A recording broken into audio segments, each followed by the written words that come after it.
জেছ knowledge চেনেলৰ পৰা পুনৰবাৰ সকলোকে স্বাগতম জনাইছোঁ। আজি মই আনা আত্মসহায়ক গোটৰ তৃতীয় সপ্তাহৰ সভাখনৰ বিষয়ে আলোচনা কৰিম।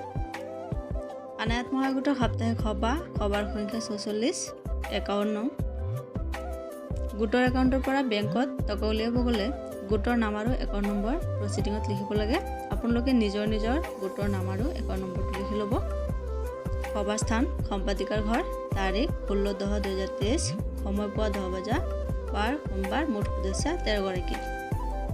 সভাৰ কাৰ্যসূচী: ১ নম্বৰ, প্ৰাৰ্থনা। আপোনালোকে সভাত যি প্ৰাৰ্থনা গাব প্ৰাৰ্থনাটোৰ নাম লিখি ল'ব। মই ইয়াত এটি প্ৰাৰ্থনাৰে আজিৰ সভা আৰম্ভ হ'ল বুলি লিখিলোঁ। ২ নম্বৰ, পৰিচয়। সভাত উপস্থিত সকলোৱে নিজৰ পৰিচয় দিব।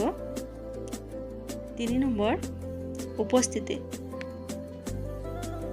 উপস্থিতিত গোটৰ সদস্যৰ বাহিৰে জীৱিকা সখী বাইদেউ, বেংক সখী বাইদেউ বা বেলেগ যিসকল থাকিব তেওঁলোকৰ নামটো আপোনালোকে উল্লেখ কৰি দিব। মই ইয়াত আনা আত্মসহায়ক গোটৰ ১৩ গৰাকী সদস্য আৰু জীৱিকা সখী বাইদেউ সভাত উপস্থিত থাকে বুলি উল্লেখ কৰিলোঁ। ৪ নম্বৰ, যোৱা সভাৰ পৰ্যালোচনা। যোৱা সভা যিবোৰ আলোচনা হৈছিলে সেই সভাৰ প্ৰতিবেদনটো হিচাপৰক্ষক বাইদেৱে পাঠ কৰিব আৰু আলোচনা কৰিব। ৫ নম্বৰ, সঞ্চয় সংগ্ৰহ। সঞ্চয় সংগ্ৰহত আপোনালোকে যদি মাহত ১০০ টকা সঞ্চয় কৰে তেনেহ'লে সপ্তাহত ২৫ টকাকৈ লিখিব, আৰু যদি ২০০ টকা সঞ্চয় কৰে তেনেহ'লে সপ্তাহত ৫০ টকাকৈ লিখিব।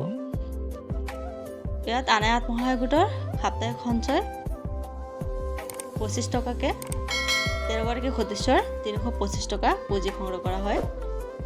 ৬ নম্বৰ, নতুন ঋণ অনুমোদন।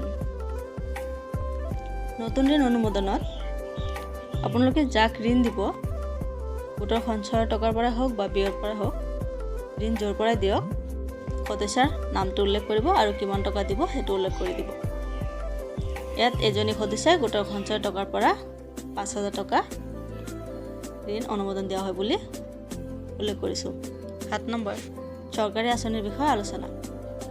চৰকাৰৰ ফালৰ পৰা যিবোৰ আঁচনি দিয়ে সেই আঁচনিবোৰ বিষয়ে আপোনালোকে গোটৰ সভাত আলোচনা কৰিব পাৰে। জীৱিকা সখী বাইদেৱে গোটৰ সদস্যসকলৰ চৰকাৰী আঁচনিৰ বিষয়ে বুজাই দিয়ে। ৮ নম্বৰ, সভাৰ উদ্দেশ্য ব্যাখ্যা। সভাৰ উদ্দেশ্য ব্যাখ্যাত সভা এখনত যিবোৰ মূল বিষয় আলোচনা হ'ব সেই বিষয়বোৰ উদ্দেশ্য ব্যাখ্যাত উল্লেখ কৰিব লাগে। মই ইয়াত গোটৰ সভানেত্ৰী বাইদেউ উদ্দেশ্য ব্যাখ্যাত হয় আজিৰ সভাৰ সঞ্চয় ৩২৫ টকা আৰু যোৱা সপ্তাহ সভাৰ ১২৫ টকা, মুঠ ৪৫০ টকা হিচাপৰক্ষক বাইদেউৰ হাতত বা বুক কিপাৰ বাইদেউৰ হাতত জমা কৰা হয়। আপোনালোকে নিজৰ সঞ্চয়ৰ টকা বেংক জমা কৰিলে বেংকত জমা কৰি দিব, নহ'লে বুক কিপাৰৰ হাতত জমা কৰা বুলি উল্লেখ কৰি দিব। সভানেত্ৰী বাইদেৱে কয়, আনা আত্মসহায়ক গোটৰ একাউণ্টৰ পৰা ৫,০০০ টকা উলিয়াই আনি গোটৰ সদস্যজনীক ১% সুতৰ হাৰত ঋণ দিয়া হ'ব। আপোনালোকে ঋণ দিয়া সদস্যগৰাকীৰ নামটো উল্লেখ কৰি দিব আৰু কিমান টকা উলিয়াব আৰু কিমান তাৰিখ উলিয়াব সেইটো উল্লেখ কৰি দিব। শেষত সকলো সদস্যই ৰাষ্ট্ৰীয় সংগীত গাই ক্ষমভংগ কৰে। উপস্থিত সকলো সদস্যই চহী কৰিব। সভানেত্ৰীয়ে চিল আৰু চহী কৰিব, সম্পাদিকাৰ চিল আৰু